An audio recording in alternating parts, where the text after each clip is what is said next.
बिस्मिल्लाहिर्रहमानिर्रहीम। Doctor Ejaz Javed luck. आज हम एक छोटी सी डेमोंस्ट्रेशन है जो हम करेंगे।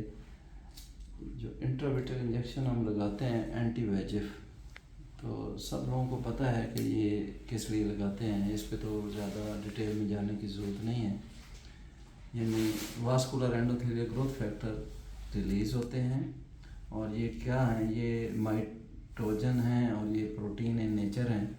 तो जब ये प्रोटीन वो एक्सक्रीट होती हैं तो उसके अगेंस्ट जो है वेजिफ रिलीज़ होते हैं।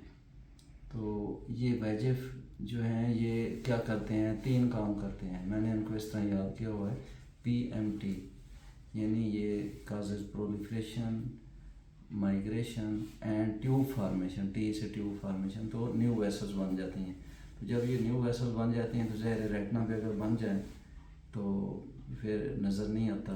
ये AMD के बाद बन जाएं और डायबिटीज़ की प्रोलिफरेशन के बाद बन जाएं या हाइपरटेंशन से बन जाएं, तो इनकी कॉम्प्लिकेशंस जब हो जाती हैं तो फिर डेफिनेटली नज़र पे इफेक्ट आ जाता है। तो उसके लिए हम एंटी वेजिफ लगाते हैं। तो 2-3 किस्म के एंटी वेजिफ हैं, तो सब लोगों को पता है। और इसी तरह लर्निंग होती है कि हम बताते हैं, लोग हमें पॉइंट आउट करते हैं या फीडबैक देते हैं या अप्रिशिएशन होती है, या उससे हम अपने आप को और करेक्ट करते हैं। और इस तरह लर्निंग फेज़ जो है वो चलती रहती है।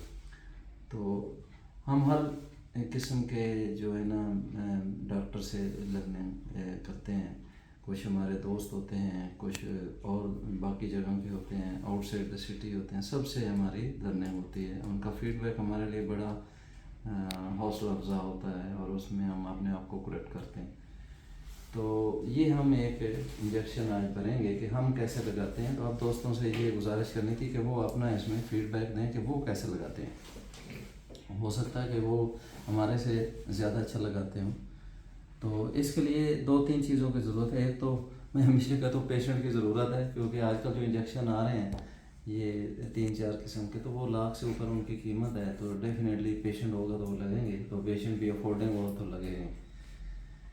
तो पेशेंट को उसी तरह प्रिपरेशन उसकी करनी है, सारे एंटीसेप्टिक मेजर और अल्केन ड्राफ्ट से या टॉपिकल एनेस्थीसिया से शुरू करना है। तो पेशेंट को स्पाइन पोजीशन बैठाना है और सारी मेजर्स जो है एंटीसेप्टिक वो ऑब्जर्व करनी है। रूम भी, पेशेंट भी, आँख भी, और आपने भी वाशअप। अभी तो हम चूँकि डिमॉन्स्ट्रेशन में हैं तो इसलिए हम जो है अभी इसको जो है वो वाशअप नहीं है बताने के लिए। तो माइक्रोस्कोप, अंडर माइक्रोस्कोप हम करते हैं। ये पेशेंट लेटा है, इसको हमने आई को प्रिपेयर किया हुआ है, तो उसके बाद हम इंजेक्शन के लिए रेडी करते हैं। तो सारी चीज़ें रेडी हैं। तो हम एक्चुअली जो है ना 2 सिरिंजेस इस्तेमाल करते हैं। बी ब्राउन की सिरिंज ये है, ये सिरिंज हम इस्तेमाल करते हैं। ये 2 सिरिंजेस होनी चाहिए।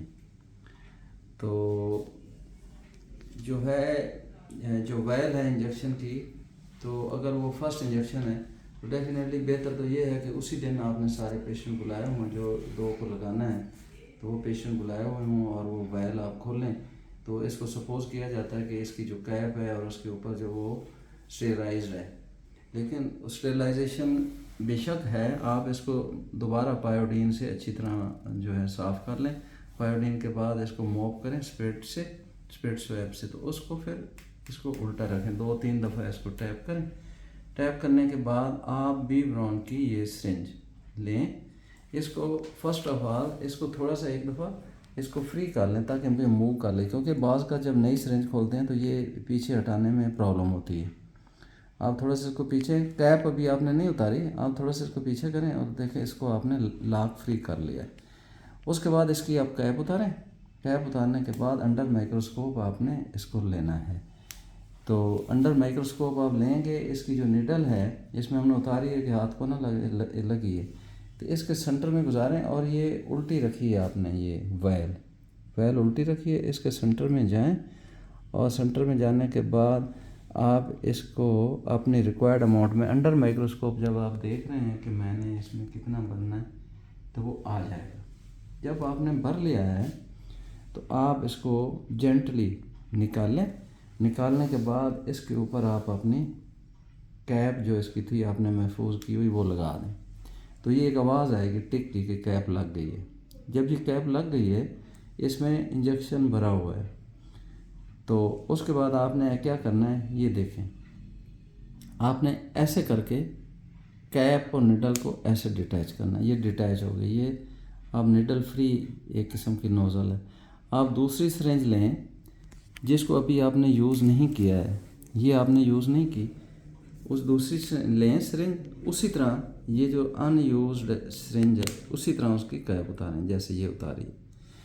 तो कैप उतारने के बाद ये कैप नॉन टच से इसको इसके ऊपर अटैच कर दें। अटैच करने के बाद आपने पेशेंट तैयार किया हुआ, तैयार करने के बाद आपने इसी तरह इसको उतारें और स्ट्रेट वे पेशेंट को लगा दें। ये सबको पता है लिम्बस से कितना दूर जाना है, क्या करना है, इसमें तो कोई बताने की ज़रूरत नहीं। उसके बाद जिस तरह से आपने सिरिंज एंटर की थी, फॉर 3 to 4 सेकंड उसको रहने दें और उसके बाद उसको आराम से उतारें और उसके ऊपर कॉटन स्वैब एक छोटा सा रख के उसको जेंटली प्रेस करें और लिड को क्लोज़ कर दें। अगर ड्रॉप है एडमेंट है वो भी अच्छा लगा दें और 2-3 घंटे इसको पट्टी को लगे रहने दें। उसके बाद पट्टी उतार दें।